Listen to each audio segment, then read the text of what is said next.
Bom, eu acho que o convidado de hoje dispensa qualquer apresentação. Eu comecei a ouvi-lo há uns 15 anos atrás. Eu assistia os vídeos dele e pensava, meu, quem é esse cara? De onde ele tirou essas coisas? Como ele tem permissão para dizer tudo isso em público? Eu ouvi também os testemunhos dele, os milagres pelos quais ele passou e as pesquisas que ele fez. É tudo impressionante. Eu postei no Facebook que ele viria ao nosso programa e lá nos comentários muitas pessoas disseram que eram adventistas do sétimo dia por causa do ministério dele, dos ensinamentos que ele transmitiu. E isso é muito legal. E os vídeos que ele tem divulgado têm alcançado muitas pessoas para Cristo no mundo todo. Mas, sem mais delongas, vamos trazer o nosso grande convidado ao programa. Professor Walter vai. Como vai? Eu vou bem, e você? Muito obrigado por ter aceitado. Sim, nós agradecemos muito pela sua presença aqui. É um prazer tê-lo conosco. Mas vamos começar com uma oração e iniciar o programa. Querido Pai Celestial, nós te agradecemos, nós louvamos o teu nome. Obrigado pela oportunidade de falarmos sobre o Senhor. E tu disseste que na multidão de conselhos está a sabedoria. E nós pedimos que a tua sabedoria esteja conosco hoje por meio do irmão Walter White. Que o povo de Deus seja alimentado, que possamos encontrar coragem, força espiritual, porque precisamos muito dela para prosseguir em nossa jornada de fé. Abençoa-nos, nós pedimos, assuma o controle da internet agora, das ondas de rádio, de toda a tecnologia e usa-nos como um canal para ministrar aos corações das pessoas que estão nos ouvindo. Nós pedimos tudo isso em nome de Jesus Cristo. Amém. Eu gostaria de perguntar se houve algum ministério da Igreja Adventista, ou igreja específica, ou pessoa específica que o ajudou a entender que a Bíblia é realmente a palavra de Deus.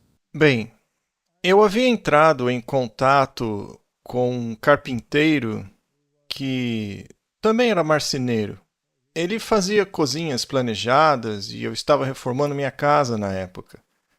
Ele me deu um panfleto que basicamente dizia que a Igreja Católica Romana havia mudado os mandamentos de Deus. Ele me deu um panfleto contendo 3 conjuntos de mandamentos. Um era do Catecismo Católico, outro da Bíblia e o outro um trecho do Catecismo Luterano. E tanto a versão luterana quanto a católica eram diferentes da versão bíblica. Foi assim que tudo começou, e ele passou a me dar alguns estudos bíblicos. Na primeira vez que ele veio à minha casa, passamos a noite inteira juntos, estudamos Daniel, Apocalipse em uma única noite. Nós basicamente nem dormimos. E a partir daí comecei a me envolver com algumas pessoas da igreja. Naquela época não existiam ministérios independentes dentro do mundo adventista. A mensagem era transmitida pela igreja em si. Mas as coisas meio que mudaram nos últimos tempos. Assim, os ministérios adventistas independentes começaram muito mais tarde, porque sentiam que talvez não se estivesse fazendo o suficiente para divulgar essa mensagem. E foi assim que aconteceu. Essa pessoa teve um papel muito importante em minha experiência inicial como adventista.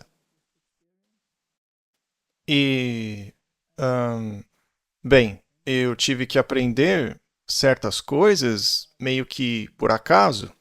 Por exemplo, me batizaram sem ter me dito nada sobre o espírito de profecia. Eu só ouvi a respeito dele sem querer depois do meu batismo. Me falaram de uma tal de Ellen White depois. Por todo aquele tempo, ninguém havia me dado instrução sobre reforma de saúde ou qualquer coisa do tipo. Eu fui percebendo sozinho, eu fui notando que alguns deles eram estranhos, eles só comiam mato. Então eu tive que aprender essas coisas sozinho. E eu tive experiências interessantes. Certa vez eu estava em uma fazenda e lá minha esposa e eu acabamos nos convencendo de que não era certo bebermos álcool. E vejam, eu tinha uma adega enorme na minha casa, cheia de vinhos finos e coisas do tipo. Do nada a gente começou a sentir que aquilo estava errado. Então veja, foi por conta própria que entendemos e decidimos que não faríamos mais aquilo. Mas aí a gente ia fazer o que com o vinho? Vendê-lo? Não, porque se você não vai beber, você vai dar aquilo para outra pessoa? A Bíblia não aprovaria esse tipo de coisa. Então eu simplesmente joguei toda aquela bebida no vaso sanitário. E a fossa acabou entupindo. Ela não suportou o teor alcoólico de toda aquela bebida. Então, foi assim que aconteceu. E foi a mesma coisa com relação à dieta carnívora, que era o meu costume. Certo dia, minha esposa e eu tivemos uma convicção sobre esse assunto. Aí alguém liga logo em seguida, me criticando por causa da minha nova igreja, falando mal de Ellen White, do espírito de profecia, que seus escritos eram estúpidos, mas eu nunca tinha ouvido falar dela. Aí eu perguntei à minha esposa, quem é essa mulher de quem todo mundo está falando? Quando eu ainda era ocultista, me deram alguns livros, mas eu nunca os havia lido. Eu estava muito ocupado. Aí eu finalmente fui a uma caixa com alguns livros que haviam me dado. E o primeiro livro que eu peguei se chamava O Desejado de Todas as Nações. E a minha esposa, para minha infelicidade naquela época, acabou pegando conselhos sobre regime alimentar.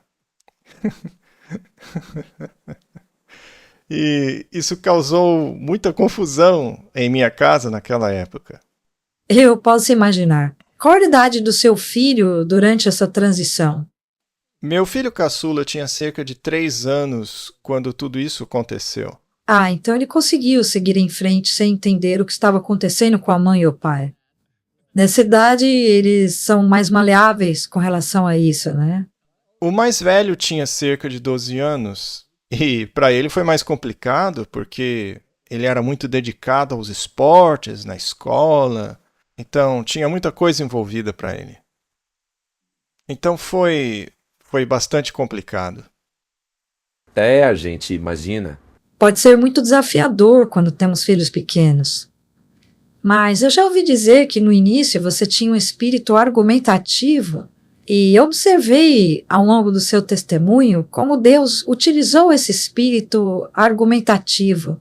Por exemplo, quando o padre saiu para fazer compras e isso não fez sentido para você. Então esse espírito argumentativo provavelmente foi usado de forma positiva, pois acabou sendo exatamente o que você precisava para, de fato, utilizar a sua mente para compreender o poder de Deus e a verdade sobre ele. Eu era, de fato, um cientista, e a ciência utiliza um método científico. Precisa existir uma causa e um efeito, tem que haver lógica. E veja, eu nunca teria aceitado uma religião que não fosse lógica. Agora, por mais estranho que pareça, eu estava envolvido no mundo ocultista, que, por sua vez, não faz o menor sentido. Ainda assim, naquela altura, para mim estava tudo bem. Mas eu fico muito feliz por ter encontrado uma religião que seja lógica, que defina claramente o porquê do mundo estar na situação caótica que está agora. Também define a origem dele e a solução de tudo isso. Essa é a única religião que faz isso. E a Bíblia explica tudo isso de forma impecável. Apresenta o problema e a solução para este problema. Mas, infelizmente, a maioria das pessoas não quer a solução. Bastante interessante. Irmão Faltervai, você também passou por uma experiência de conversão? Eu também notei a natureza do seu ministério e algumas coisas que você tem pregado. E eu queria saber, são quase 250 programas do E aí, Professor. É realmente incrível escutar esses programas. Mas eu não sei como você acha tempo para organizar tudo isso. Enfim, é outra história, né? Mas a série Ataque Total transformou a minha vida. E posso dizer o mesmo de alguns dos nossos espectadores. Poderia nos contar um pouco da história por trás dessa série? Como você começou isso? No bastidor você já contou um pouquinho sobre, mas explique melhor como você decidiu que leria todos aqueles livros e exporia todos os segredos deles para que as pessoas entendessem o que realmente está acontecendo por trás das coisas. Bom, por muitos anos eu estive envolvido no movimento da Nova Era e no ocultismo. E eu gosto muito de ler. E eu lia muito. Eu lia os livros da Alice Bailey, eu lia os livros da Madame Blavatsky sobre Dalku, eu li sobre todos esses assuntos. E eu também lia demais sobre sociedades secretas. Eu, pessoalmente, não estava inserido nas sociedades secretas, mas o meu sogro, sim. E houve ocasiões em que precisei ajudá-lo com algumas coisas nesse sentido. E aí eu acabei conhecendo os principais canais da África, por exemplo.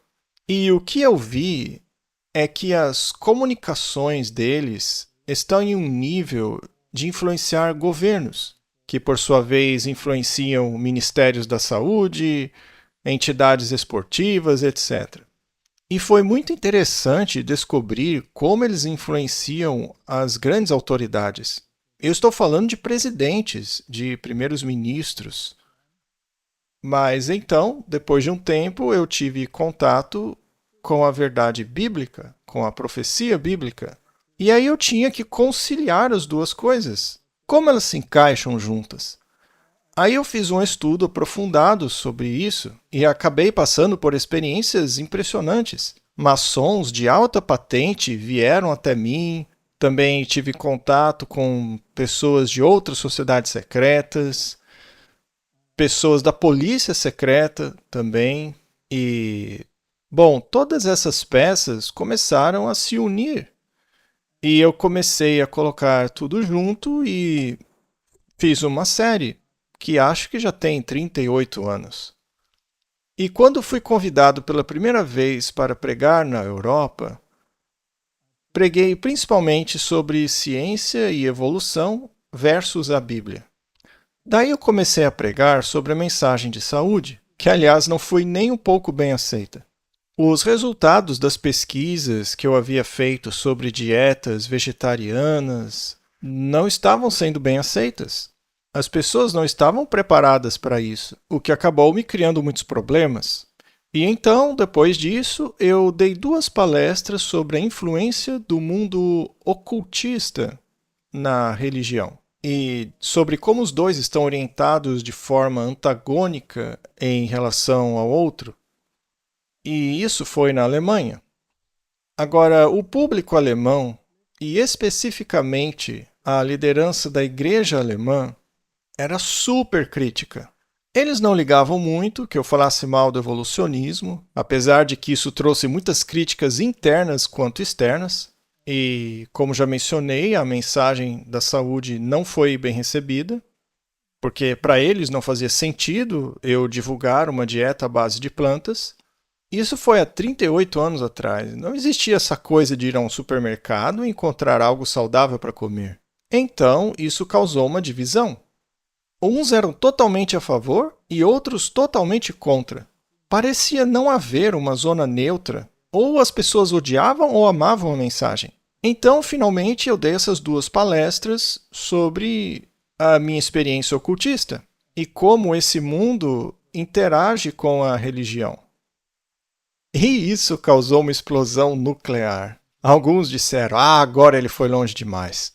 Você não tem provas do que está falando. Afinal, quem é essa Madame Blavatsky? Ninguém nunca ouviu falar dessa mulher. Quem são essas pessoas de quem você está falando? Além disso, você está mencionando as Nações Unidas e todas essas organizações. Isso vai nos causar problemas com os governos. Nós não precisamos desse tipo de coisa. Você não tem embasamento para o que está falando. Por favor, pare de falar sobre isso. Começaram a envolver até a justiça para me fazer parar de falar sobre essas coisas. Mas é verdade. Veja, eu não havia, digamos, citado fontes. Eu estava falando de improviso sobre aquilo. Então fui acusado de dizer coisas sem provas. Aí, quando voltei para casa, na África do Sul, eu tinha 2 opções. Ou eu ficava quieto e não dizia mais nada, ou eu daria a eles tantas citações, tantas referências, a ponto de afogá-los nelas. Então, aquelas 2 palestras acabaram se tornando uma série de 36 episódios, com centenas e centenas e centenas de citações e provas. Mas começaram a dizer, não, essas citações não existem. Aí começaram a investigar para ver se era aquilo mesmo. E após um tempo, as pessoas começaram a vir até mim dizendo, olha, eu verifiquei tudo isso que você disse e é verdade, eu mal consigo acreditar. Então foi assim que as coisas se desenvolveram mais ou menos. Mas algumas pessoas decidiram me ignorar, porque sabiam que sempre que me acusassem de dizer algo que não era verdade, receberiam 36 palestras de evidências. Então foi isso. Muito interessante, muito mesmo. Realmente poderoso. Muito bem, vamos falar agora sobre profecias bíblicas, porque alguns dos seus estudos são muito proféticos. Aliás, eu gostaria muito de passar, 1 hora na sua biblioteca ou no seu computador, para dar uma olhada em todos os seus arquivos. Porque eu sou uma pessoa viciada em livros, sabe? Isso é muito bom. É a única maneira de desvendar todas essas coisas.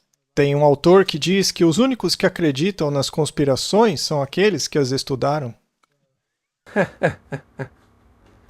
Falando sobre isso, a internet está eliminando muitas coisas. Há uma grande quantidade de materiais que está sendo eliminada. Por exemplo, a Wikipedia tem muita gente católica envolvida nos bastidores, que estão reinterpretando registros históricos de uma maneira muito preocupante.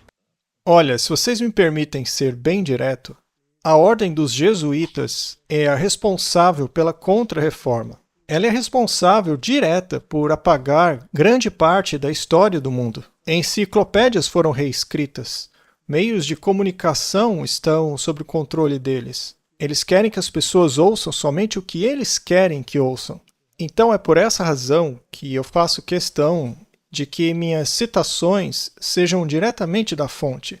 Eu fiz questão de conseguir os livros que não se encontram à venda por aí. Herdei muitos deles do meu sogro. Alguns deles consegui de fontes totalmente esotéricas. Na verdade, foi um milagre eu ter conseguido alguns deles. Em meu testemunho eu falo sobre isso.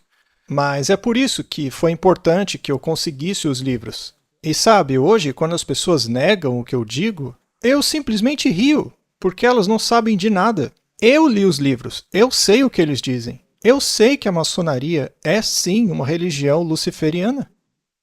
Eu sei que o cerne da filosofia das Nações Unidas está na filosofia luciferiana.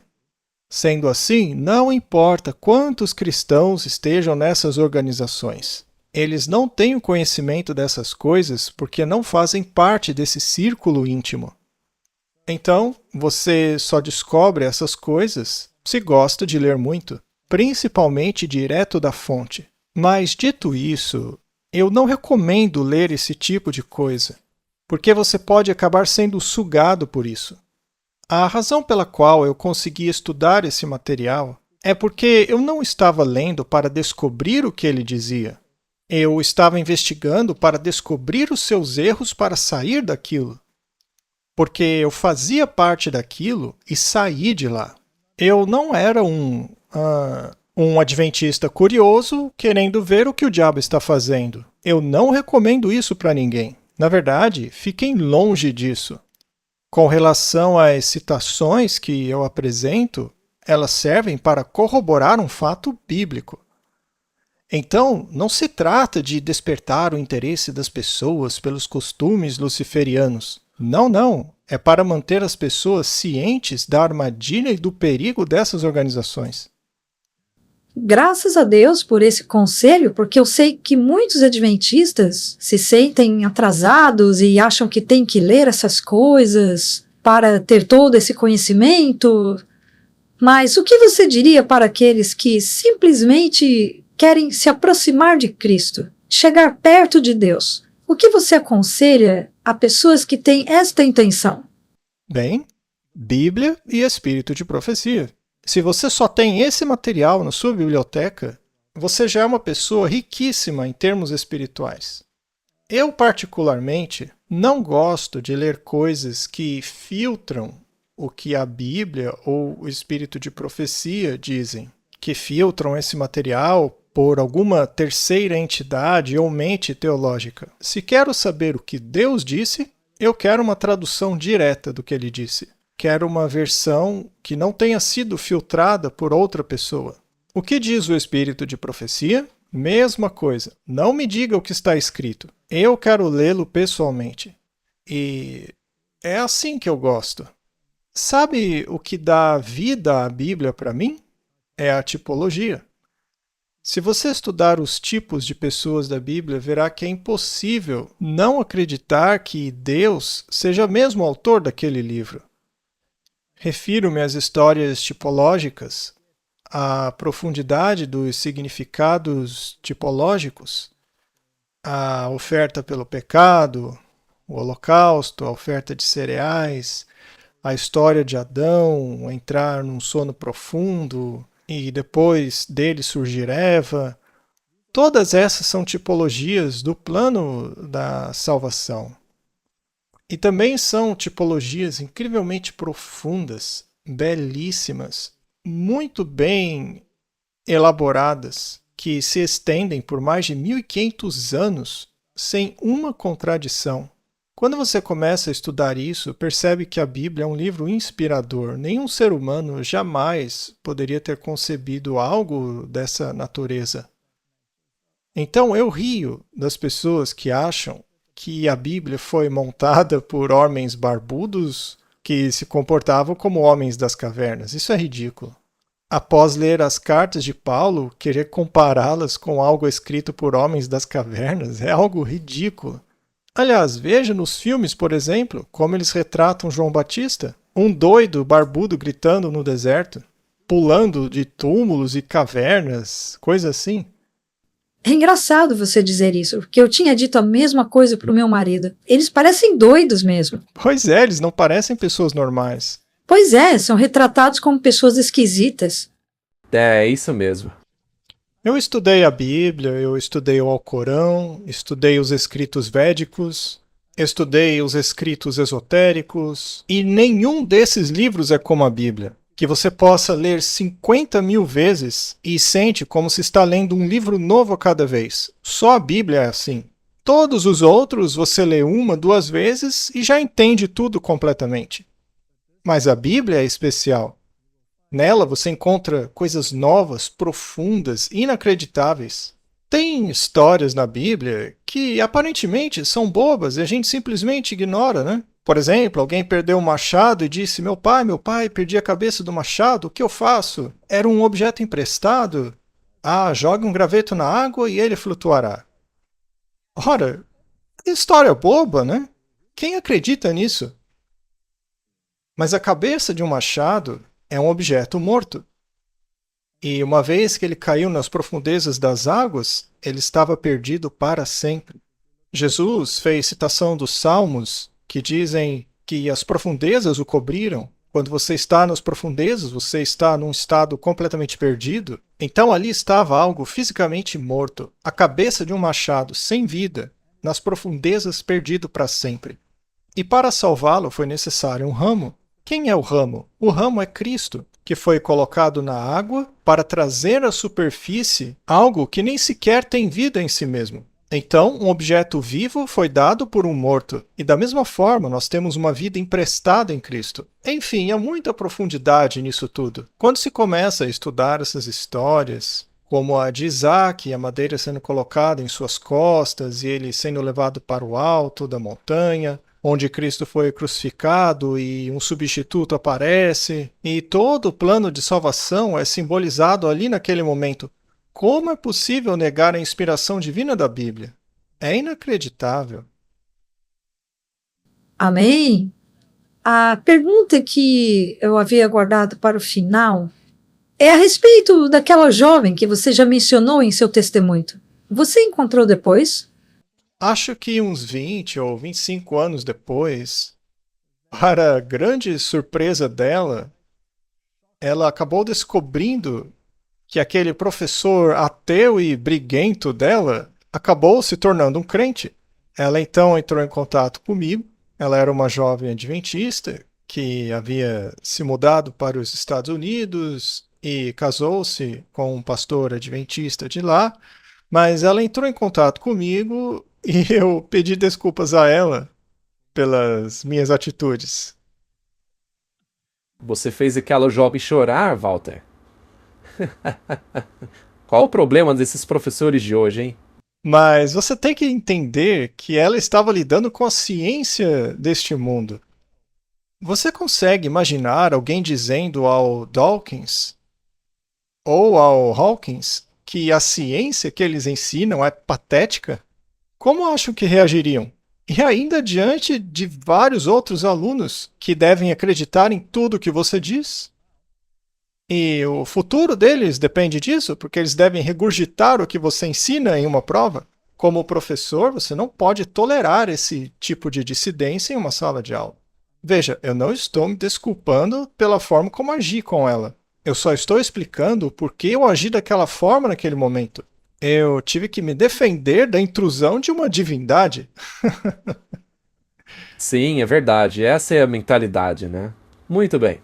Hoje em dia estão ocorrendo muitos eventos proféticos. E eu gostaria de ouvir a sua opinião. Temos a guerra do Irã, temos coisas esotéricas acontecendo, como disse Alice Bailey. O que mesmo ela disse sobre a externalização da hierarquia? Ela disse que isso ocorreria a partir de um ano. Sim, 2025, disse ela. Pois é, ela menciona o ano 2025. Então estamos em 2026, será que a situação vai piorar? Mas quais são algumas coisas que você vê acontecendo por aí que mostram que não apenas estamos vivendo no tempo do fim, mas que mostram que os movimentos finais serão rápidos? Veja, quando você analisa os componentes básicos, não é tão complicado assim. Nós sabemos que uma entidade política irá impor a marca da besta. E essa entidade política, de acordo com todos os estudos que temos, é claramente os Estados Unidos da América, que surgiu no momento em que a profecia diz que surgiria. Ele se parece como um cordeiro, mas fala como um dragão. Essa entidade irá cumprir essa legislação religiosa que, durante décadas, pareceu algo improvável, mas agora já não é mais. Na verdade, é altamente provável, ainda mais considerando o pensamento religioso da nação atualmente. E com a turbulência dessa batalha entre essas duas mentalidades, do secularismo e da religião, fica bastante claro ao observarmos as figuras políticas, sejam elas do gabinete de Donald Trump ou em seu exército, que eles têm sim uma agenda. E essa agenda é impor a moralidade religiosa deles. E sempre que alguém quer impor uma moralidade, os impositores o fazem de forma bastante evidente e clara. Por exemplo, nós conversamos com os cabeças desses movimentos e eles defendem a legislação da primeira tábua dos 10 mandamentos. Mas por onde começar a legislar a primeira tábua dos mandamentos? Você começa pelo quarto mandamento, com o argumento de unir a família, sincronizar um dia de adoração e de descanso, todas essas coisas. Então, não há dúvida de que eles querem legislar o domingo. E para isso, eles têm que estabelecer um sistema quase que dominionista, para que a religião possa voltar a ter voz. E é justamente por isso que vemos o presidente da Câmara, por exemplo, dizendo que a separação entre a igreja e o Estado é injusta, que essa separação é baseada em uma história distorcida, em uma interpretação errada do que disseram os fundadores do país. Bom, a próxima pergunta é: se vamos ter uma legislação moral religiosa, neste caso, como vamos lidar com as diferentes religiões? A moralidade de uns não será a mesma que a dos outros, embora haja semelhanças, mas não é a mesma coisa que com os judeus, por exemplo. Não será o mesmo que o Islã, não será o mesmo que os ateus. Então, como a sociedade vai ser regulada com esses pontos de vista diferentes? Ora, vamos dar a cada religião o seu próprio território, e assim cada um pode regulá-lo como bem entender. E para alcançar isso, é necessário um tipo de acordo. No que diz respeito às principais religiões, eles chegarão a um acordo em que todos possam dizer: veja, nós temos origens semelhantes, temos ideais semelhantes, talvez possamos coexistir. E é aí que entra o acordo abraâmico. Mas, se uma nação decidir que não quer fazer parte do acordo abrâmico, para existir pacificamente com outra organização religiosa que pense diferente, seja porque, por algum motivo, eles acham que tem uma origem superior ou uma missão específica, por exemplo, exterminar todos os infiéis. Bom, neste caso, esse grupo não se encaixa. Então, essa mentalidade divergente precisa ser eliminada. Qualquer ideia que perturbe esse bem comum deve ser eliminada. Neste sentido, o próprio Donald Trump disse várias vezes que, quando a questão do Irã chegar ao final, ele espera que todas as nações islâmicas tenham aprendido a lição e se unido ao acordo abrâmico. Aí todos poderão coexistir pacificamente. Os judeus terão seu território e serão permitidos viver em paz, respeitando suas próprias normas religiosas. O mundo islâmico também será capaz de fazê-lo, e o mundo cristão também, em seu próprio território. Mas aí, se chegar um pequeno grupo dizendo: olha, a gente não quer fazer parte de nenhum dos três, nós somos diferentes. Não queremos guardar um dia que não seja aquele indicado pelo próprio Deus. E aliás, vocês não podem chamar o primeiro dia da semana de dia de descanso, porque Deus descansou no sétimo dia. Ele honrou e abençoou o sétimo dia. É isso que ele disse, e queremos fazer o que ele disse. O problema com isso é que o mundo cristão irá guardar o domingo. Você tem que guardar o primeiro dia da semana. Então não dá. Existe um problema aí, um conflito. Mas aí os cristãos dirão a esse grupinho: vocês estão querendo guardar o dia dos judeus. Os judeus guardam o sétimo dia. O problema é que só eles poderão guardar esse dia. Resumindo, por causa disso, você vai ser condenado à morte no ambiente judaico e será condenado à morte no ambiente cristão. Você ficará entre a cruz e a espada. E eu acredito que isso está acontecendo muito rapidamente. Todos terão que escolher. Todos terão que escolher entre o selo de Deus e a marca da besta. Agora, o espírito de profecia afirma claramente que este conflito se desenrola no mundo cristão. Dentro do mundo cristão.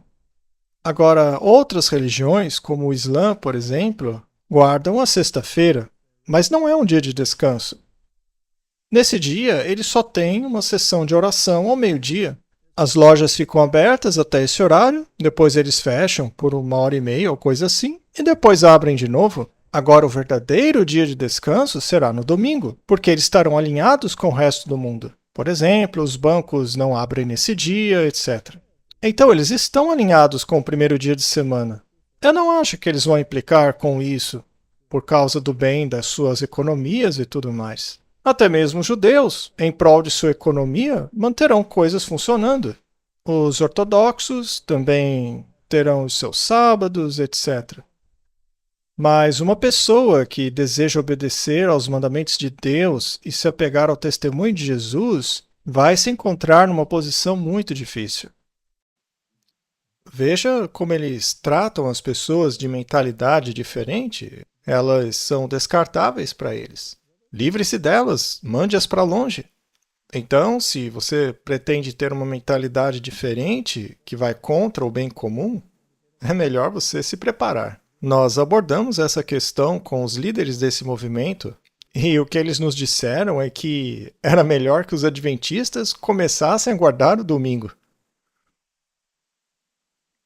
É interessante porque eu estava assistindo a esse programa no qual você fez uma entrevista com o pastor Douglas Wilson, né? Sim, Douglas Wilson.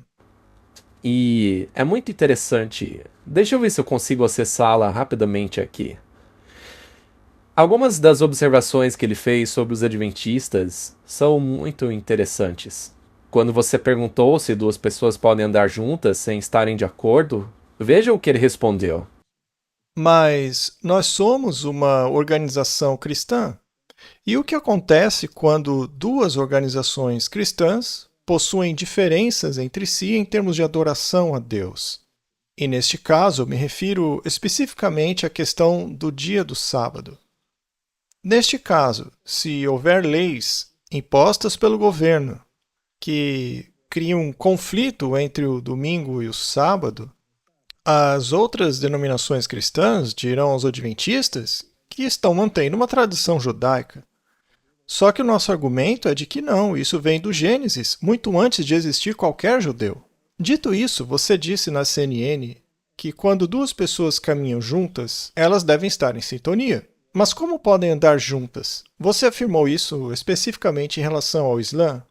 Mas agora, dentro do cristianismo, e se houver divisão entre eles, com relação ao dia de culto? E se este dia for especialmente instituído por lei, qual seria a consequência disso? Muito bem.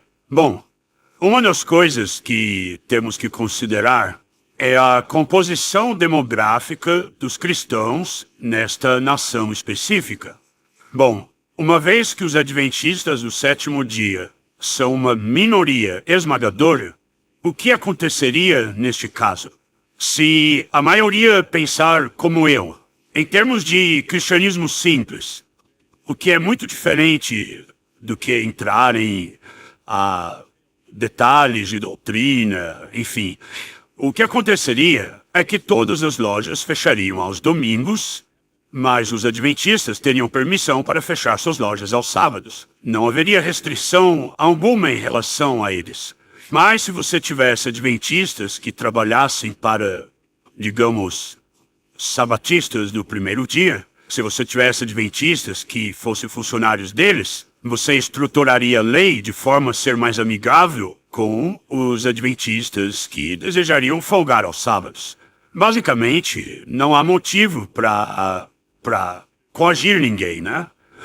Porém, o que ia acabar acontecendo é que a maioria das lojas fecharia aos domingos, porque a maioria cristã observa o domingo, primeiro dia. Então, basicamente, neste cenário, haveria um alto grau de tolerância religiosa para diferentes denominações. Nestas circunstâncias. Você e eu sabemos onde isso vai dar, né?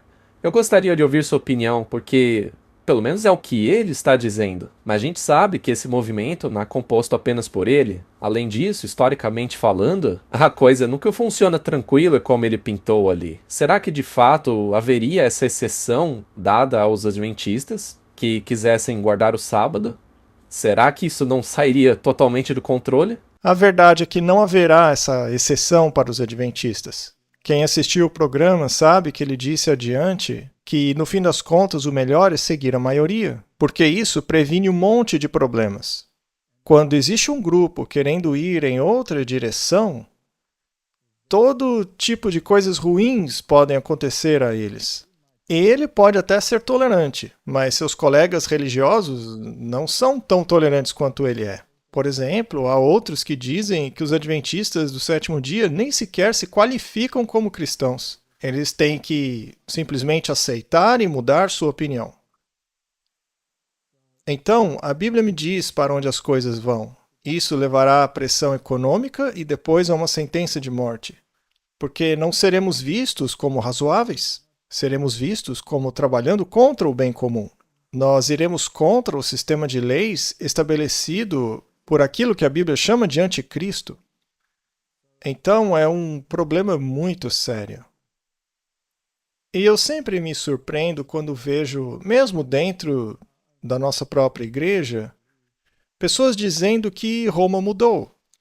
E que, portanto, devemos abandonar essa nossa teologia ultrapassada, segundo eles, do chifre pequeno, e essa coisa de mudar os tempos e a lei, etc.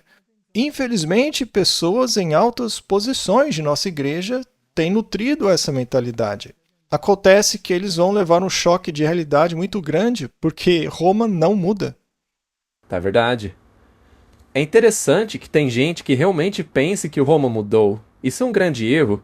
Eu publiquei um vídeo intitulado O Verdadeiro Espírito do Catolicismo Romano. Deixe-me mostrar aqui, porque parece mais ou menos com isso. O contexto aqui é que havia um protestante conversando com um católico romano.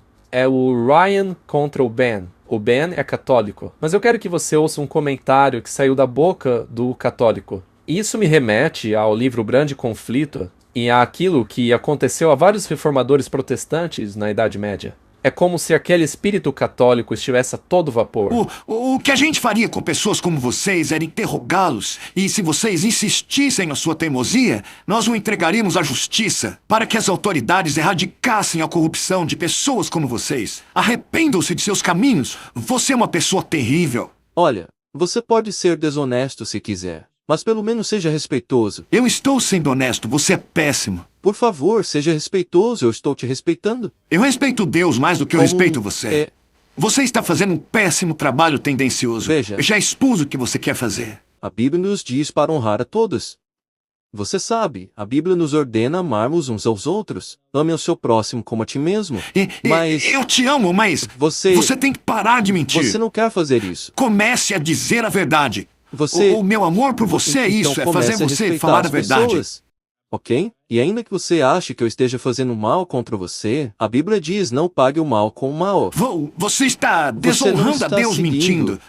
Você desonra a Deus e a favor, igreja me dele, ouça. seu mentiroso. Me deixe O que a falar. gente fazia com pessoas como você no passado era interrogar e se continuassem na sua teimosia, nós o entregávamos à justiça para que as autoridades erradicassem a corrupção causada por pessoas como vocês. Se arrependa! Uau. Se arrependa! Controle-se. Seu pecador, seu mentiroso! Você é um grande mentiroso! Olha, deixa eu te fazer uma pergunta. Você acha que pessoas como eu, que apoiam sua salvação apenas em sua fé em Jesus, Seu grande mentiroso! você acha que eu deveria ser executado? Eu acho sim que você tinha que ser silenciado em uma sociedade cristã. Então você Você está insistindo nessa sua teimosia. Você acha que eu- Você é pior que um ateu. E eu vou dizer mais. acha que eu tinha que ser queimado na fogueira? Pessoas como você criaram o ateísmo. Eu queria muito saber sua opinião sobre esse vídeo. E depois a gente vai responder algumas perguntas das pessoas. Mas esse não é o espírito do romanismo? Não é o que lemos nas páginas da história? Quando você lê as encíclicas papais, na verdade você nem tem que ler as encíclicas papais. Basta assistir a alguns discursos da Heritage Foundation. Neles, eles são muito elegantes, educados, articulados. Ainda assim, eu consigo identificá-los de longe. Eu vejo que eles têm formação jesuíta. Provavelmente frequentaram a Georgetown University. Eles têm total conhecimento dos pontos de vista de pessoas como Tomás de Aquino, Agostinho e estes indivíduos. Quando se lê uma encíclica papal, vemos que eles citam São Tomás de Aquino em toda parte. Eles o chamam de o santo, o honrado doutor, isto e aquilo. Agora, a opinião de São Tomás de Aquino não é diferente da desse rapaz que acabamos de ver. Ele diz que essa árvore tem que ser podada e que o indivíduo que tem essa mentalidade perversa precisa ser totalmente erradicado, como se fosse um câncer, a fim de salvar o corpo. Então, essa é uma questão muito comum e é nessa direção que as coisas vão evoluir. É esse tipo de atitude com a qual provavelmente lidaremos em pouco tempo. A um nível pouco mais intelectual, misturado a uma aparência de pena, mas que na realidade não tem pena nenhuma. Teremos que lidar com pessoas bastante instruídas e que pensam exatamente como esse rapaz aí. Infelizmente, o mundo protestante está chegando a pensar assim também. Sim. Sim. Se tornaram como os próprios católicos. Muito bem, vamos responder algumas perguntas das pessoas. Vamos começar com a pergunta de Duran. Você pode explicar o que Israel e o movimento sionista têm a ver com as profecias ou as leis dos Estados Unidos? Muito bem. Posso ser bem direto? Eu acho que a hora de tratar isso com cuidado já passou, sabe? O sionismo é um movimento político. O sionismo não é um movimento religioso, embora alega-se que seja um movimento religioso. Mas, na verdade, ele é um movimento político que quer estabelecer um Estado político. O sionismo, em última análise, consiste em expandir o Estado até o ponto em que o Antigo Testamento diz que Deus deu essa terra a Israel.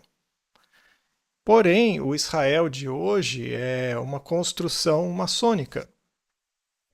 O Estado de Israel não é um movimento guiado por Deus, porque é uma estrutura maçônica que deriva da teologia jesuíta. E todas as nações participaram dessa questão. Essa decisão provavelmente foi tomada há muito tempo. E a ideia era criar um Estado judeu, onde os judeus pudessem governar novamente. Agora veja, eu não sou antissemita. Eu já fui acusado de antissemitismo porque eu digo coisas como: se vocês estão em Cristo, são descendentes de Abraão e herdeiros segundo a promessa. Isso é um verso bíblico. Além disso, eu cito o espírito de profecia, que diz que, como nação, eles foram para sempre abandonados por Deus, porque rejeitaram o Messias. Mas não como seres humanos. Como povo, eles têm as Escrituras à sua disposição. Eles possuem a riqueza do Antigo Testamento. Então, eles podem tomar a decisão de aceitar Cristo como seu Salvador pessoal. E até mesmo alguns dos movimentos judaico-messiânicos de hoje que aceitam Cristo não o aceitam da mesma forma que aceitamos. Eles o aceitam como um libertador nacional, mas ele não é um libertador da nação de Israel. Ele é um libertador de qualquer um que crê nele, porque a Bíblia é muito clara ao dizer que todo aquele que nele crê. Então, não se refere a uma entidade política ou a uma questão de raça, mas sim qualquer ser humano, todo aquele que nele crê. Então, como nação, eles foram para sempre abandonados por Deus.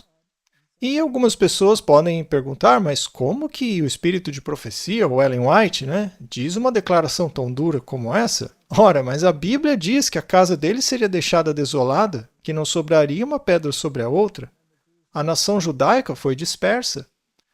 E a grande destruição de Jerusalém no ano 70 d.C. foi uma destruição ainda maior sob o imperador Adriano, onde ele dispersou toda a nação judaica. Aí ainda seguiu-se a história da ascensão do Islã, das cruzadas, que basicamente foram um movimento para exercer a superioridade cristã sobre a Terra Santa e em todas aquelas áreas consideradas sagradas. Mas a verdade é que só há um lugar santo, que é onde Cristo está presente, que é onde há um ou dois reunindo-se em seu nome. Então, não é necessária nenhuma peregrinação.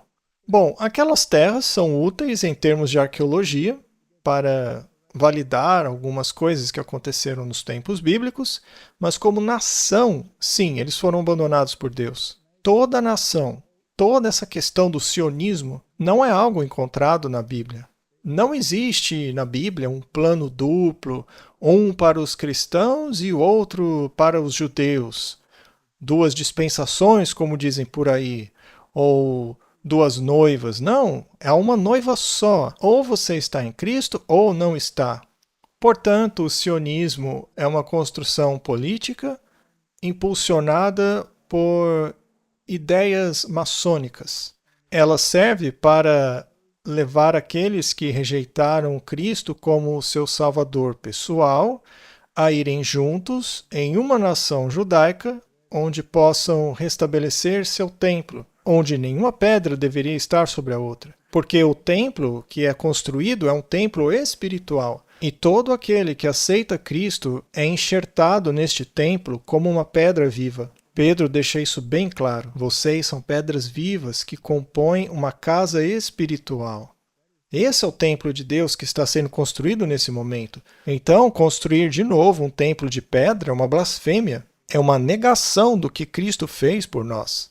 E é exatamente disso que trata esta situação. Também há os ortodoxos. Eu assisti a um vídeo no qual um membro do Sinédrio disse que preferia ir para Auschwitz ao invés de aceitar a Cristo.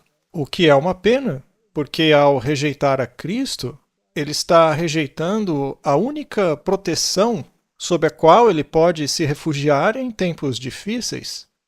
Portanto, a nação judaica atual é uma construção política de uma sociedade secreta católica romana que, do ponto de vista bíblico, não tem valor algum. É um desvio da verdade. Eu estou sendo bem direto aqui. É assim que é. Muito bom, obrigado pela resposta. Sim, muito obrigada. Muito bem, vamos para a nossa próxima pergunta.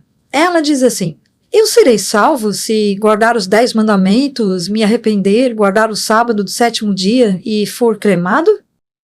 Muito bem. Você não será salvo por guardar os 10 mandamentos. Mas ignorá-los também não vai te salvar. Então, a pergunta é: por que guardar os 10 mandamentos? Você guarda porque ama Deus. Porque Ele te resgatou do estado em que você estava e te convenceu de que os princípios desta lei são a maneira mais lógica de fazer uma sociedade na qual o pecado jamais volte a se manifestar. Eu guardo os 10 mandamentos porque Cristo me convenceu de que este é o tipo de governo sob o qual eu quero me submeter.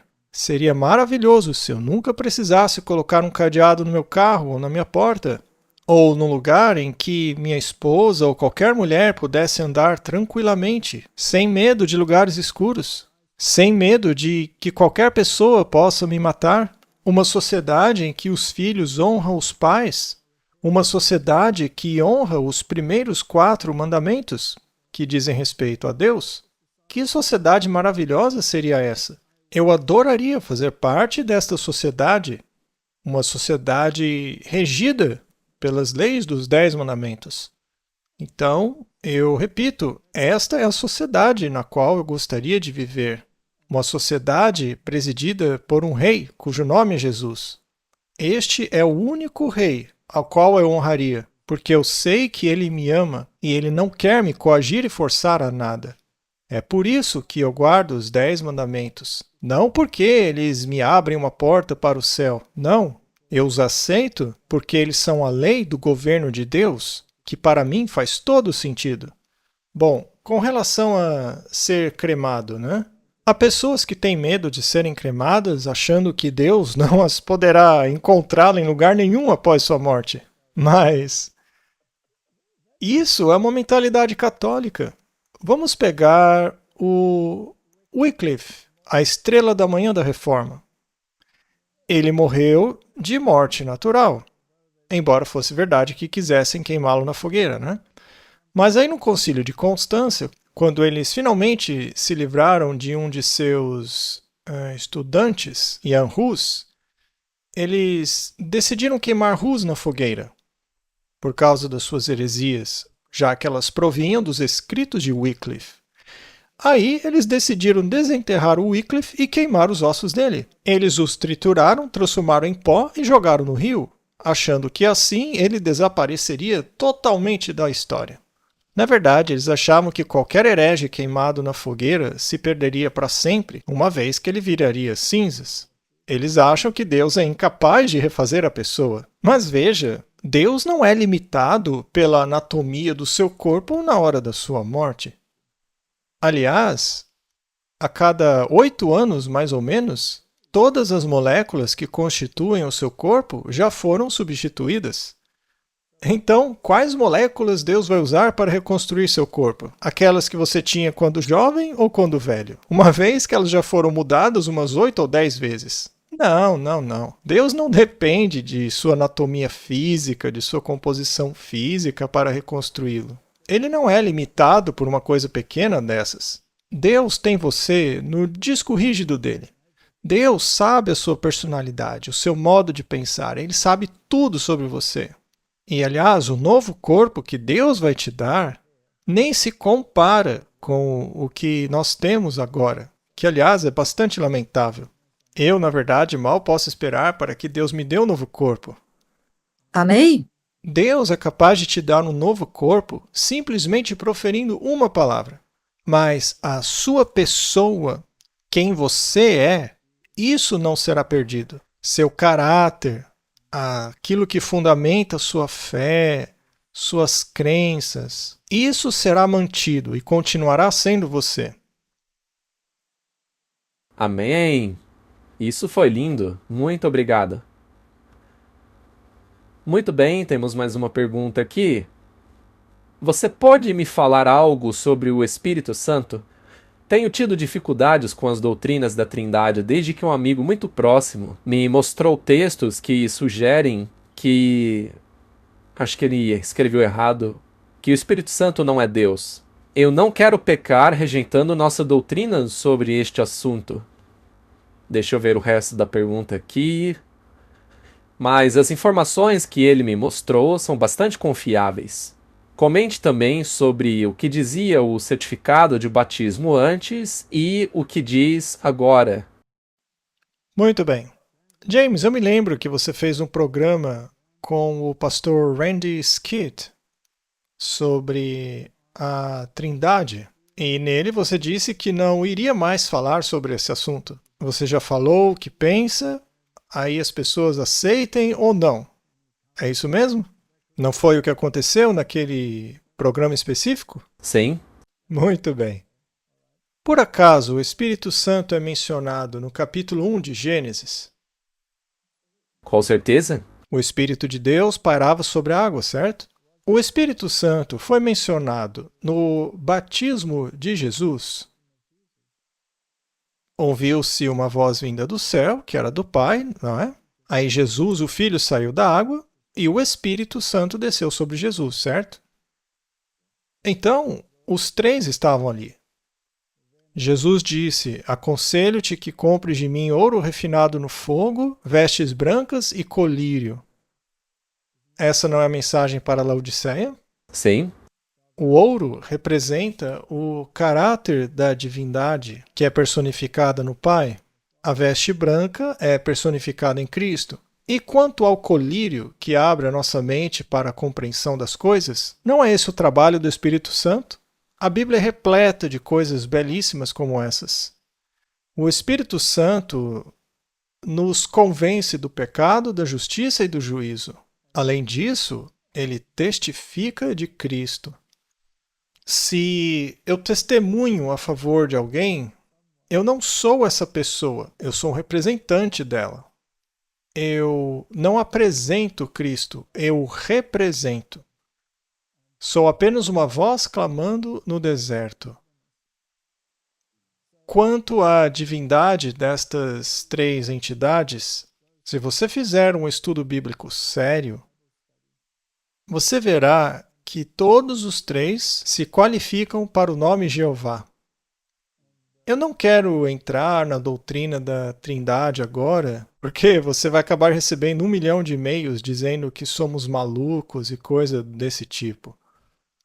Mas, se você quiser ser consistente e dizer que só existe um Deus e que este é o Pai, neste caso, os outros dois têm que ser gerados ou criados de alguma forma. Só que eles dizem, não criado, ele foi gerado. Mas gerado significa monogâmico, único, singular. Aquele em quem habitava corporalmente toda a plenitude da divindade. Nele residia a vida, não emprestada, não derivada. O que isso significa? Se considerarmos a doutrina católica, nela Cristo foi gerado, e o Santo Espírito foi trazido à existência pelo sopro. Portanto, são secundários. Mas não, os outros dois estavam lá desde o início. Jesus disse, antes de Abraão existir, eu sou. Eu entrego a minha vida e a tomo de volta, e ninguém a tira de mim. Quando você lê lá em João capítulo 1, é dito, nele estava a vida. E Ellen White diz que nele havia vida não emprestada, não derivada, e que a sua vida era a luz do mundo, e a luz resplandeceu nas trevas. A escuridão não a compreendeu. Esse é um dos versículos mais tristes da Bíblia. Mas sabe de uma coisa? Eu estou no mesmo ponto que você. Eu acredito nisso. Se as pessoas não quiserem acreditar, fiquem à vontade. Mas eu creio dessa forma. Para mim, o que eu acredito é que o Espírito Santo é tão Deus quanto é Jesus Cristo, assim também como é o Pai. Os três são um em propósito. A palavra usada ali em Gênesis, no capítulo 1, indica pluralidade. Elohim criou. Elohim não é singular, é plural. Façamos o homem à nossa imagem. Ora, com quem ele estava falando? Um rabino judeu disse que ele estava falando com os anjos, mas espera aí, os anjos não podem criar. Então não faria sentido ele dizer façamos o homem. Ele não estava falando com criaturas ali, mas com o Filho. E o Filho proferiu as palavras e tudo foi criado. Por intermédio dele foram criadas todas as coisas. Sem ele, nada do que foi feito se fez. Ora, quão mais claro as pessoas querem que isso seja? Nele habitava corporalmente toda a plenitude da divindade. Sabe, eu concordo com você, James. Eu não quero mais falar desse assunto. A Bíblia é clara. As pessoas acreditem no que quiserem. Se quiserem acreditar na versão católica, que Jesus é criado, o Espírito Santo é criado, então que acreditem. Eu acredito que nele havia vida não derivada. É por isso que ele deu e a tomou de volta. E é por isso que eu creio que a voz dele me ressuscitará. Amém, amém, muito bom. Isso é muito impactante. Sabe, quando você fala, é possível ver que a palavra está enraizada em seu espírito, na sua alma. É simplesmente a sua nova natureza. O poder de Deus reside verdadeiramente em você, na forma como você articula aquilo que Deus deu a você. Eu acho que isso é algo que todos nós podemos levar em consideração, nos incentivar a estudar a palavra de Deus para que também tenhamos o conhecimento tão profundo. Muito obrigado, é muito gentil da sua parte. Agora veja, há duas coisas que me incomodam muito. A primeira é quando querem rebaixar a posição de Jesus, e a segunda é quando alguém quer se fazer igual a ele. Essas duas coisas me incomodam muito. Louvado seja Deus, temos que estudar, temos que orar pedindo o ensino do Espírito Santo. Porque vamos ouvir tantas pessoas tentando nos convencer de que a palavra de Deus não é verdadeira, tentando provocar-nos, nos fazer duvidar da autoridade da palavra de Deus.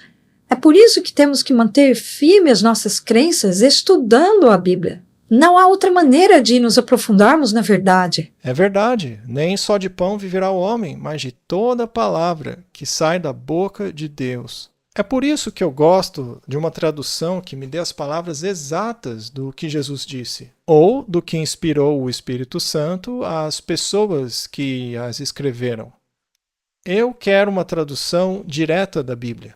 Quero saber o que Deus disse. Simples assim. Porque qualquer dúvida que eu tive ao longo desses meus 39 anos como cristão foi esmagadoramente soterrada pela beleza da verdade apresentada pela Bíblia.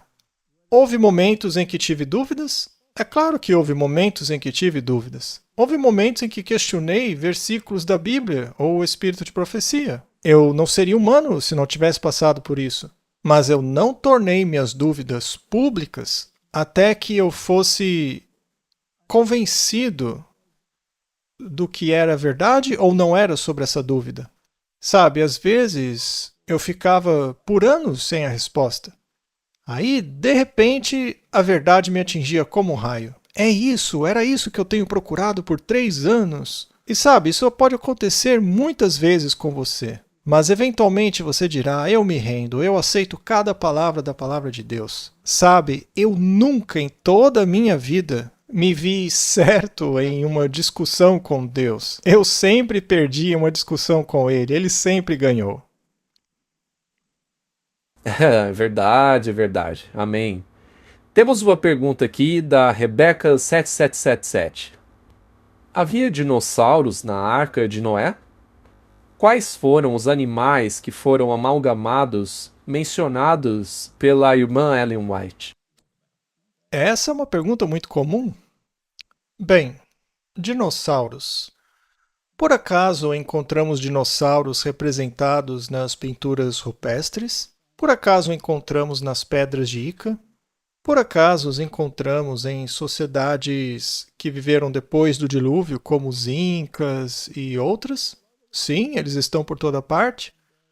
Se você ler as lendas dos dragões e criaturas de fogo, todas essas criaturas desse tipo, algumas delas estão em um contexto totalmente histórico, ou seja, sem mitologia alguma associada a elas.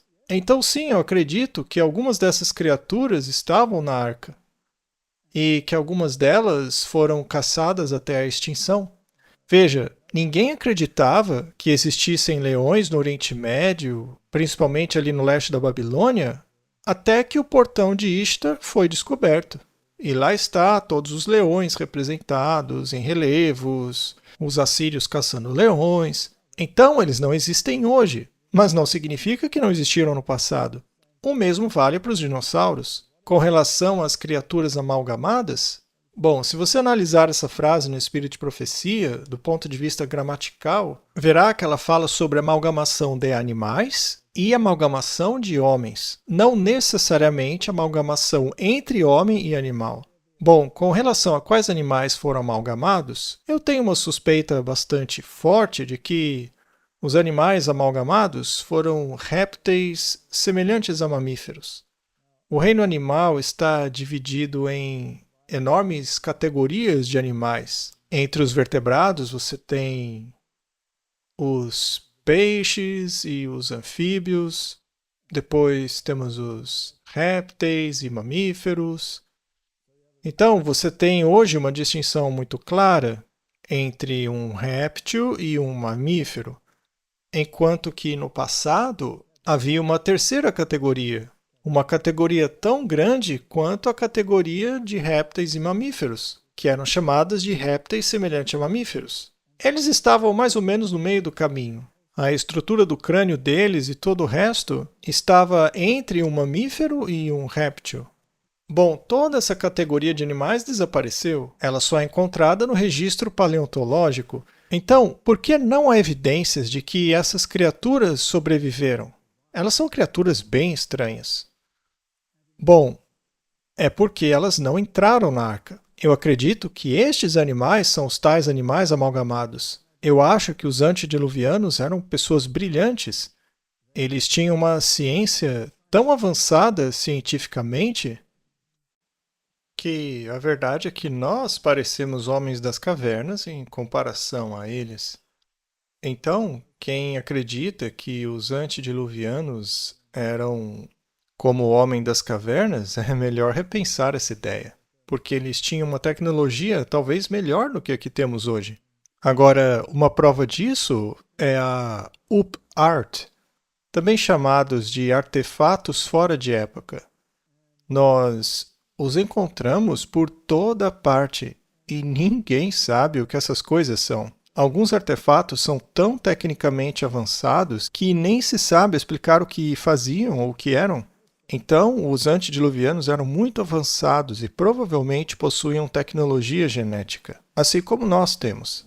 Bom, mas onde está a evidência dos antediluvianos? Bom, o que diz Atlântida, que eles desapareceram sob o oceano. Onde estão as maiores evidências do dilúvio? Sob o Oceano Pacífico. É lá que você encontra os maiores canyons, as maiores evidências de uma catástrofe aquática. Então, provavelmente estamos abastecendo nossos carros com eles. Provavelmente fazem parte dos campos de petróleo e matéria orgânica que estamos extraindo da Terra. Então, sim, os antediluvianos eram uma raça muito avançada. Eu li muito sobre alguns desses assuntos e a arqueologia oculta por trás destas coisas. É realmente algo muito avançado. Então, com certeza houve essa amalgamação. E é provável que também misturaram animais com humanos. Afinal, nós conseguimos fazer isso hoje. Nós inserimos genes humanos em tomates. Se nós conseguimos fazer isso, com certeza fazemos o contrário. E, segundo o espírito de profecia, uma das razões pelas quais Deus trouxe a inundação do dilúvio foi justamente os experimentos que eles realizavam. E se você considerar o quão fundo nós estamos descendo nesse poço, então não há razão para que Deus não destrua esse mundo também num futuro próximo. Foi uma resposta longa, desculpe. De forma alguma, muito obrigada. Nós agradecemos muito que você compartilhe isso conosco. Nossa próxima pergunta, e nós estamos de olho no tempo aqui, diz o seguinte, vamos ver. Ouvi dizer que não nos é permitido usar perucas ou trançar o cabelo, mas eu tenho alopécia, o que afeta minha confiança como mulher. Serei expulsa do paraíso por usar peruca? É uma pergunta bem pessoal, né? Sim, uma pergunta bem pessoal, mas eu sinto muito pelo problema dela. Bom, vamos lá. A Bíblia diz que as mulheres de Sião eram soberbas. Então a questão é, por que você está fazendo algo? Por que aquelas mulheres faziam aquilo? Bom, a minha hipótese favorita é de que algumas daquelas mulheres israelitas rebolavam. Eu fico imaginando o jeito de caminhar daquelas senhoras, meio que mexendo o bumbum de um jeito específico, né? Junto com o tilintar dos adereços delas. Isso é soberba.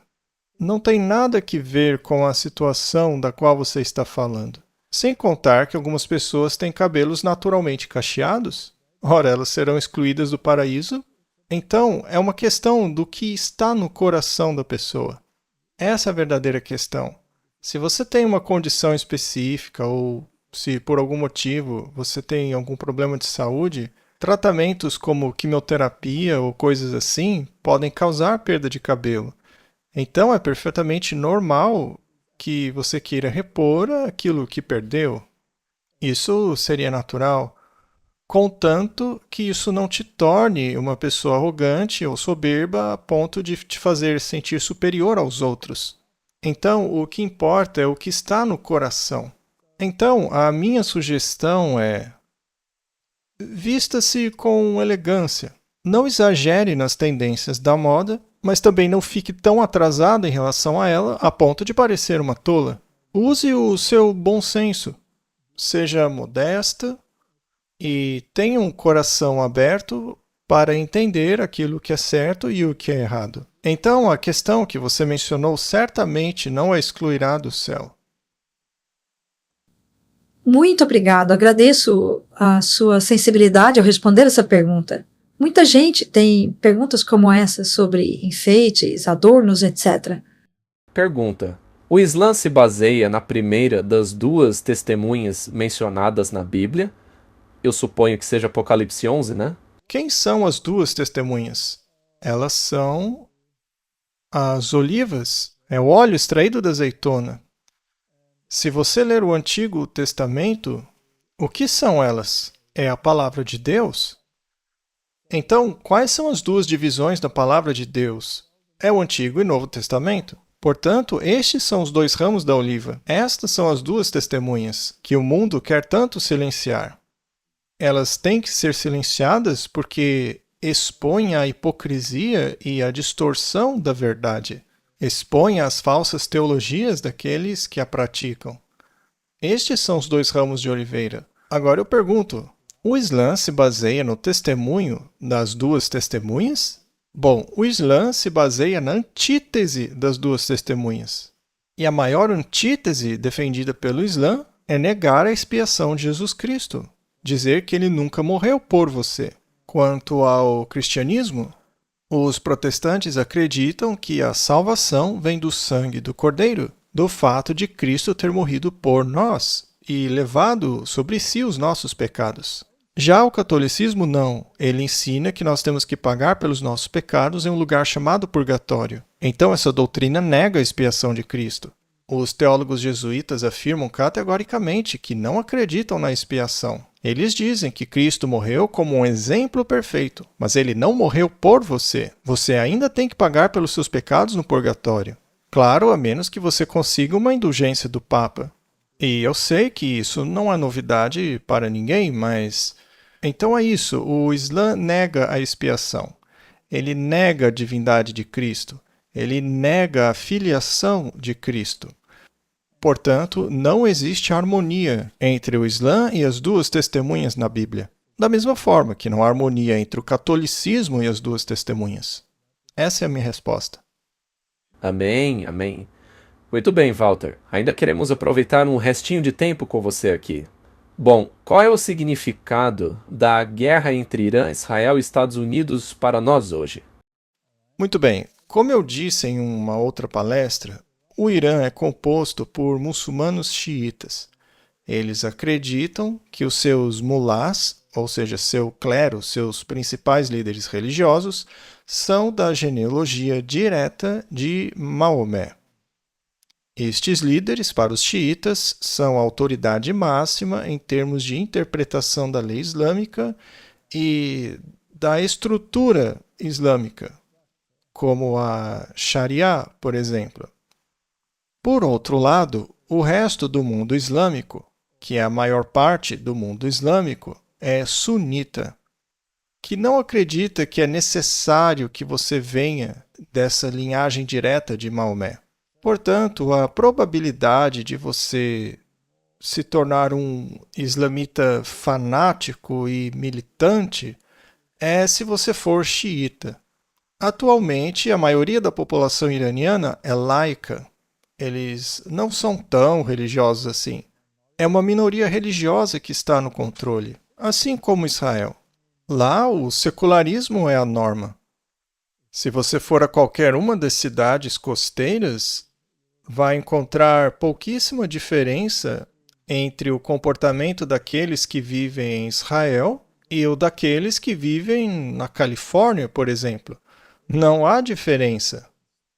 Então, esse tipo de pensamento de que você vem de uma linhagem direta e que por isso está salvo, por causa da sua genealogia, é algo que faz parte de muitas religiões. Por exemplo, o judaísmo não acredita nisso. Eles não acreditam serem os verdadeiros herdeiros por serem da linhagem de Judá. E, aliás, até isso é questionado hoje em dia. Os judeus de hoje não são necessariamente todos dessa linhagem específica. Eles vêm de muitas linhagens que não têm nada a ver com os semitas originais. Seja como for, qualquer religião que afirme possuir o poder supremo ou de ser a única religião correta, esse tipo de religião é uma afronta àqueles que desejam viver em harmonia no ambiente ecumênico. No mundo como esse, você tem que colocar sua doutrina de lado. É por isso que todos os papas, incluindo Francisco, têm consistentemente dito que não podemos basear nossa sociedade em doutrinas. Para eles, a sociedade deve ser baseada na tradição e nos pontos em comum. Então, as doutrinas devem ser deixadas de lado. Mas os reformadores nunca concordaram com isso, pois se o fizermos, estamos crucificando Cristo de novo. Na verdade, a Bíblia nos incentiva a nos apegarmos à doutrina. Quem diz o contrário é o papado. Ora, em quem eu vou acreditar então? Obviamente, eu vou me apegar à doutrina e vou ignorar o usurpador que diz para eu não dar ouvidos a ela. E o mesmo acontece com o Irã. O Irã, estando nesse patamar elevado em sua ideologia, essa questão da linhagem, eles nunca vão aceitar que não são o padrão máximo da religião deles. Então eles devem ser eliminados, assim como os cristãos sabatistas, que dizem que o jeito deles é o certo e que o dos outros é errado. Isso não é bom para o bem comum. Devemos nos livrar dessas pessoas, elas são beligerantes, são perturbadoras da sociedade, são perturbadoras de Israel, elas têm que acabar. Então, esse é o problema. Portanto, essa guerra visa eliminar uma mentalidade específica. Aquelas pessoas têm que entender que, se não se submeterem ao bem comum, o único caminho que lhes resta é o da eliminação. É isso aí. É uma guerra religiosa. As pessoas em posição de autoridade no governo Trump declararam publicamente que se trata de uma guerra religiosa. Não. Muito interessante. Muito bem, acho que essa pergunta é quase uma continuação da outra. A Igreja Católica deu origem à religião islâmica? Muito obrigado. Veja, se você responder sim a esta pergunta, provavelmente será banido. Eu mesmo fiz uma palestra chamada de A Conexão Islâmica, na qual eu tento mostrar que foi isso que aconteceu. Se você considerar todas as doutrinas centrais das duas religiões e como elas coincidem. Na verdade, eu tive uma conversa recente sobre o Islã com o Martin, na qual conversamos com o Shabazz, que vem de uma família muçulmana xiita.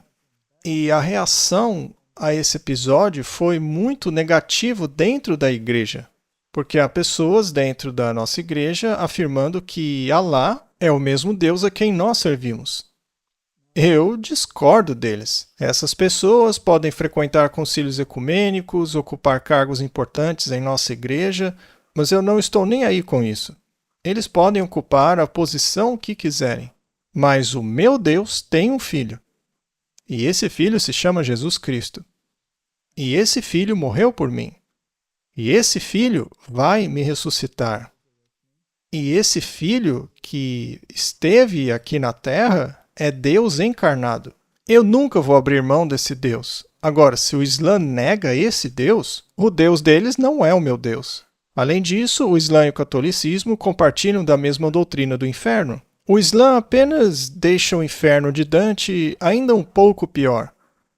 Nele há um anjo que te arrasta sobre brasas ardentes e te joga no inferno, queimando sua pele todos os dias para que você sinta dor, e na manhã seguinte ele te dá uma nova pele para queimá-la de novo, e te dá uma bebida para queimar suas entranhas, e ele te dá novas entranhas para queimá-las de novo. Que tipo de Deus é esse? O meu Deus não é assim. Não é o Deus da Bíblia. Eu não sirvo esse Deus. Então Alá não é o meu Deus. Se eles querem adorar esse Deus, o problema não é meu. Eles podem adorar o Deus que quiserem, mas eu os convidaria a descobrirem quem é o meu Deus, aquele que amou o mundo e deu o seu Filho unigênito para que todo aquele que nele crê não pereça. Esse é o Deus a quem sirvo. Aliás, esse Deus não faz distinção entre homem e mulher, negros e brancos, ou qualquer raça ou credo que seja. Todo aquele que aceita esse Deus será aceito por ele em seu reino eterno. Por isso eu convido todos os muçulmanos a se tornarem cristãos, mas cristãos de verdade, a guardarem os mandamentos de Deus e terem a fé de Jesus. Amém? Eu tive a impressão que este assunto te comove de maneira especial. Porque você disse antes, sempre que Jesus é rebaixado ou alguém tenta tomar o seu lugar, que isso o incomoda muito, não é? Veja, sendo bem claro com você, eu poderia dizer que já fui convocado para muitos, digamos, conselhos do Sinédrio, nos quais me disseram que eu deveria calar a boca. Da última vez recebi uma carta de alguém dizendo que faria sermões para rebater o que eu disse, afirmando ele que nosso Deus e Alá são o mesmo Deus. Então, há pessoas dentro de nossa liderança que acreditam dessa forma. Mas veja, isso não torna toda a liderança apóstata, porque há muitos que não acreditam assim. É que eles não se manifestam muito a respeito. Agora, quanto àqueles que querem acreditar que o meu Deus e Alá são o mesmo Deus, bem, não serei eu a impedi-los. Mas eles certamente não vão me convencer disso, porque eu sei muito bem o que a Bíblia ensina, e eu me manterei firme nesta convicção. Mas se isso me custar de vez em quando levar umas broncas, bem que assim seja. Os comentários estão bombando de gente dizendo amém depois dessa sua resposta. Muito bem. Eu não sei quanto tempo... Em quanto mais encrenca você quer me colocar, hein? Quer mesmo continuar? Olha, Walter, você pode se meter em quanta encrenca quiser neste programa, ok? Eu vejo o que diz descaradamente heterodoxo. Bom, você pode interpretar como quiser, Walter. Muito bem. Vamos lá, vamos continuar. Amém, amém. Bom, tem havido muita discussão sobre isso, acho que é uma boa pergunta. Veja, alguns dizem que o selo de Deus é o Espírito Santo e não o sábado. Poderíamos dizer que o selo de Deus é o selo da verdade? O selo de Deus é estar tão firmado na verdade que você não pode ser abalado. Com relação à verdade, há apenas 3 definições dela. A primeira é Jesus. Jesus é o caminho, a verdade e a vida. A segunda é a tua palavra é a verdade. E a terceira é a lei e todos os teus mandamentos são a verdade. Então, ser selado na verdade é não ser abalado no tema da divindade de Cristo, não ser abalado no tema da validade da palavra de Deus e não ser abalado na questão dos mandamentos de Deus, que é a base do governo dele. Isto significa estar selado pelo Espírito Santo. Também essa é uma interpretação muito boa. Acho que é a melhor que já ouvi. Porque já falamos muito sobre o sábado, que definitivamente é verdade à luz da palavra de Deus. É claro, ele é o selo dos mandamentos. É aquele em que você o reconhece como seu Criador e Redentor, e você o reconhece como seu Rei também. Porque se você o reconhece como Rei, você vai guardar os mandamentos do seu Rei. É verdade? Muito bem, próxima pergunta. Muito bem, vamos lá. Em relação aos laços entre a Igreja e a ONU, você acha que esta conexão não gera consequências para os membros como um todo? Ou seja, que todos os membros devem obedecer, enfim. Certo. Vamos responder isso. Essa pergunta foi feita recentemente a mim lá na Austrália. E eu recebi muitas críticas por causa da minha resposta, me dizendo que desta vez eu estava completamente enganado.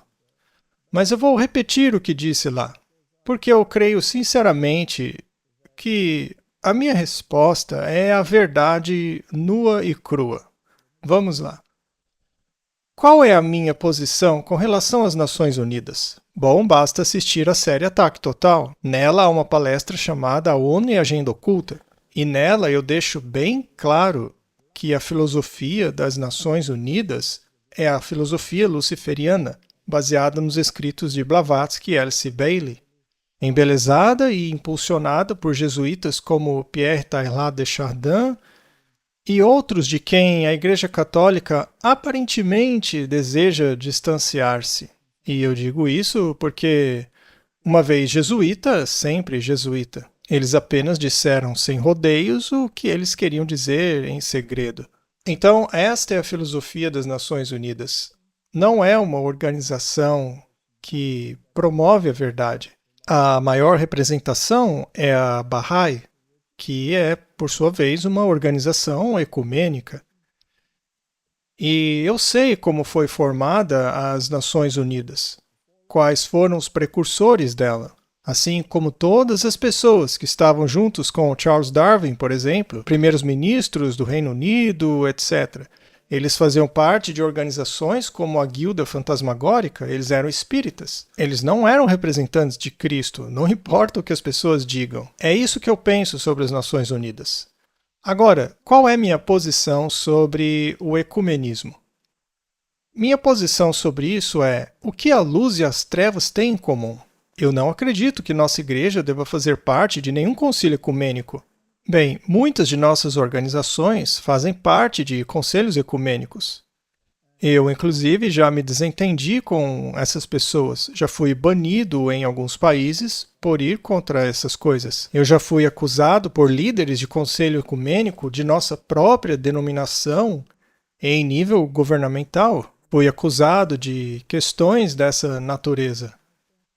Então, eu não sou muito popular nestes círculos, porque eu sempre digo que a luz não deveria andar com as trevas, e assim não podemos estar em concílios ecumênicos.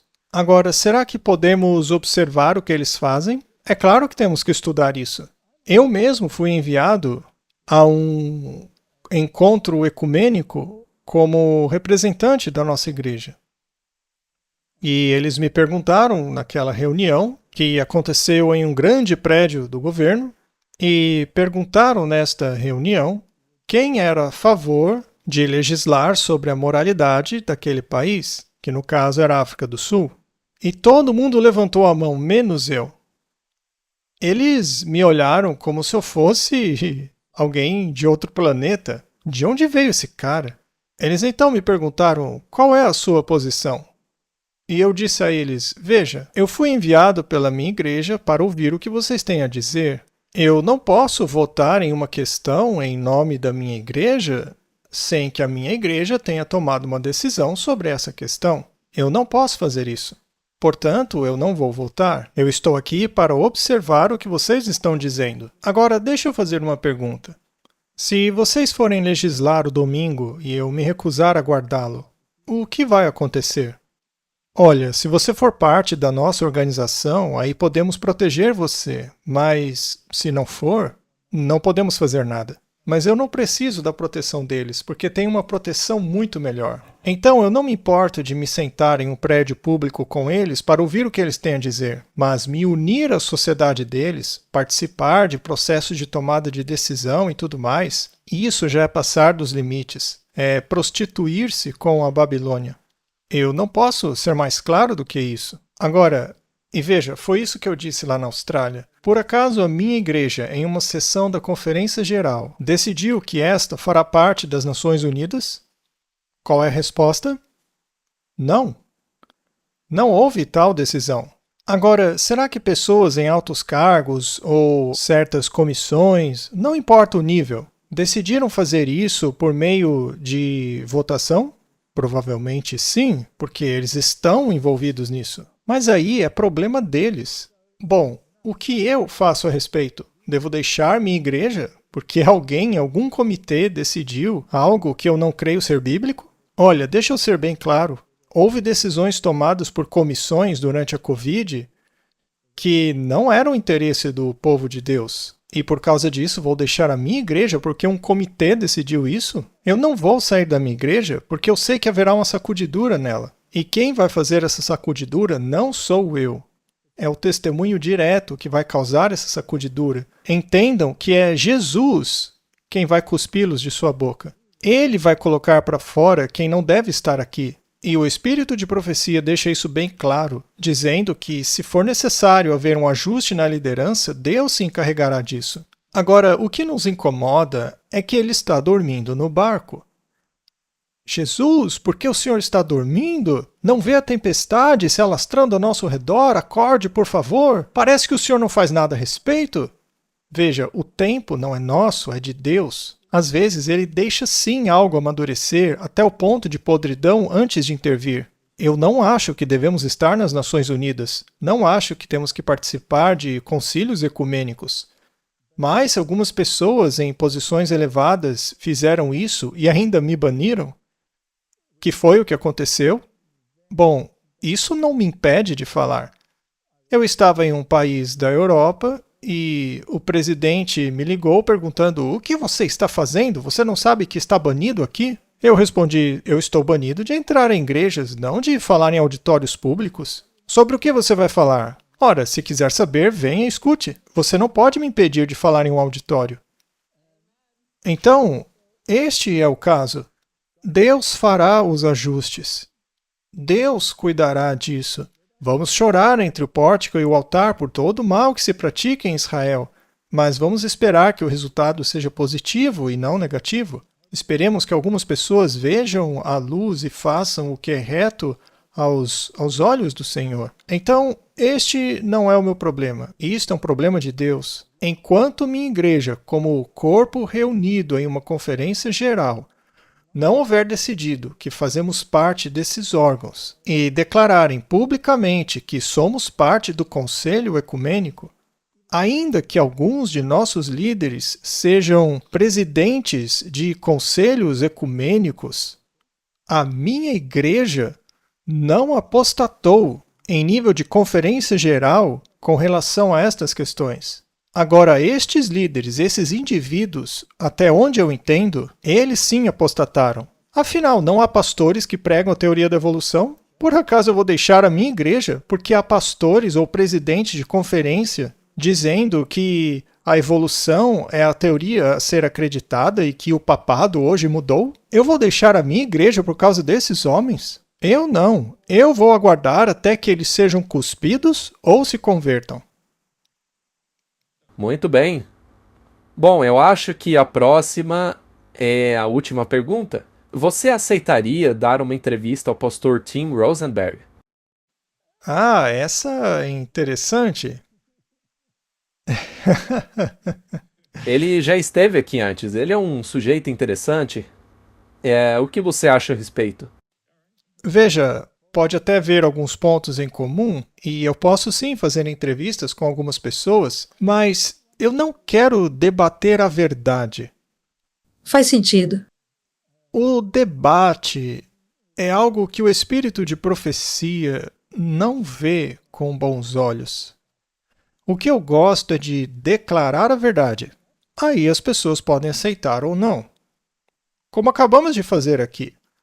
Mas a gente não iniciou um debate sobre se você acredita no Espírito Santo, ou se você acredita nisso ou naquilo, ou sobre evolução.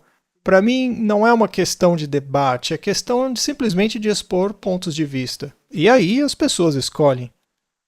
Então, se não for na forma de debate, mas apenas uma exposição de pontos de vista, aí eu não vejo problema. Tudo bem, eu vou entrar em contato com ele para ver se ele está disposto a participar. Assim como você fez com o Douglas Wilson, a forma como você e o pessoal da Heritage lidaram com ele foi muito boa. Queremos apenas abrir um diálogo sobre a perspectiva de Daniel 11 e a interpretação do Rei do Norte versus Rei do Sul. Veja, há muitas questões dentro da nossa igreja que eu não acredito serem pontos de salvação, dependendo do que você crê ou não. É claro, há aquelas que não podem ser comprometidas. Você não pode comprometer as mensagens dos três anjos, não se pode fazer concessões na questão do anticristo. Você não pode abrir mão de nenhum desses pontos. Se você quer crer diferente, tudo bem, mas eu não vou mudar de ideia. Entendido? Amém? É verdade, tem coisas que não são pontos de salvação, então não precisamos ficar desesperados por causa delas. Podemos falar um pouco sobre o Clash of Minds antes de encerrarmos? Eu tenho assistido todos os seus episódios e vocês estão dando bastante trabalho pro pessoal, hein? Conte-nos um pouco sobre o seu ministério e algumas das coisas que vocês têm feito. Muito bem, somos uma organização totalmente sem fins lucrativos.